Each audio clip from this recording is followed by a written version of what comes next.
খালাম্মা আপনাদের খাবার রেডি আছে, খাইতে আসো। মামনি সব রেডি করছো? না, মেয়েটা তহুরের না? হ্যাঁ, আমার ওই যে মরিয়ম তার মেয়ে, মা মারা যাওয়ার পরে ওর বাপে আমার এখানে রেখে গেছে। খুব লক্ষ্মী মেয়ে। মামনি আবির বাবাজি রে আর একটা মাছের পিস দাও।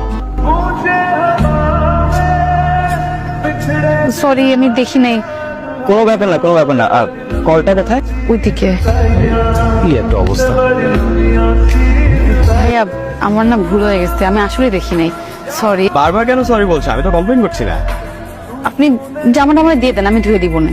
আমি ধুয়ে নিতে পারবো, আর নিজের জামা সবসময় নিজেই দিবে, অন্য কেউ না। ঠিক আছে, আমি ধুয়ে নিচ্ছি, সমস্যা নেই।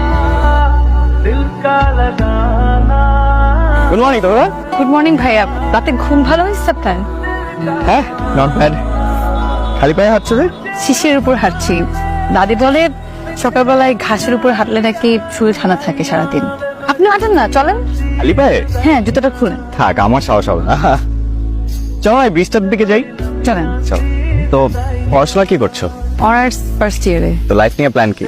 আবির ভাই, মাঠের ওই পাশের জীবনটা তো আমি দেখিই নাই। আমার আবার লাইফের প্ল্যান। আমি এতিম মানুষ, মা বাবা নেই, আমার আবার লাইফ নিয়ে কি প্ল্যান থাকবে? আমার কোনো প্ল্যান নেই। দেখো, তোমরা এভাবে চিন্তা করবে না, মনে সাহস রাখো, দেখবা সব ঠিক হয়ে যাবে। তুমি কিন্তু আমার এক্স গার্লফ্রেন্ডের মতো দেখতে।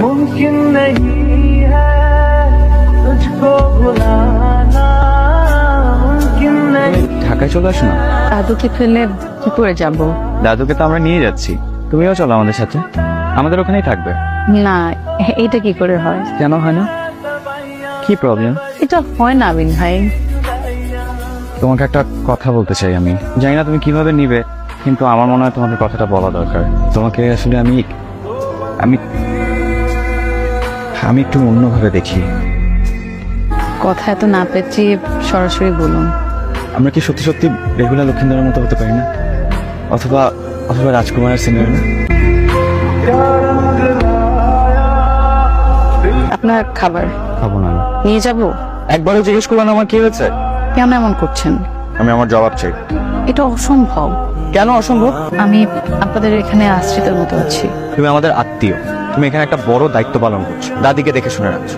যে দায়িত্বটা আমাদের পালন করার কথা সেটা তুমি করছো। তুমি আশ্রিতা না, তুমি আমাদের উপকার করছো। আচ্ছা, এই কয়দিন যে আমাকে কোম্পানি দিলে, এটা কি কোনোদিন আমাকে খারাপ মনে হয়েছে? তুমি কি একটা বারও আমাকে ভালো লাগে নাই? ওরা কি বলেছে? ওদের কি আমাদের মেয়ে পছন্দ হয়েছে? কি বলেন ভাবি, অবশ্যই পছন্দ হয়েছে। তারা তো এক পায়ে খাড়া।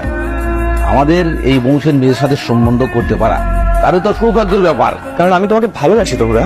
এটা হয় না আবির ভাই, পেটে জলে কোনোদিন মিশ খায় না। হ্যাঁ, আমার তোমাকেই ভালো লাগে।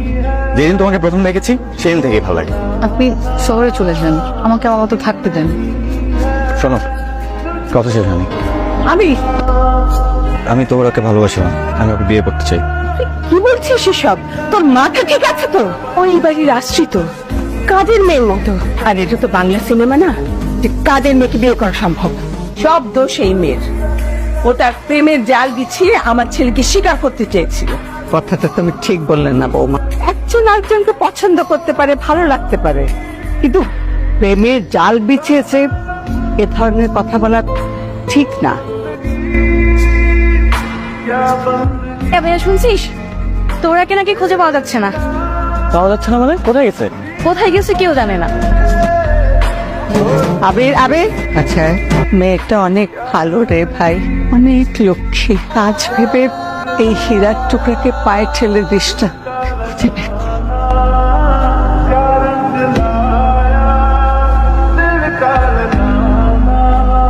চল আমরা বিয়ে করে ফেলি, চল। আমি আপনাকে ভালোবাসি না, আপনি চলে যান। আজকে তো তহুরার বিপ্লবের কোনো অবকাশ নেই। সে জলে ভাসা পদ্ম।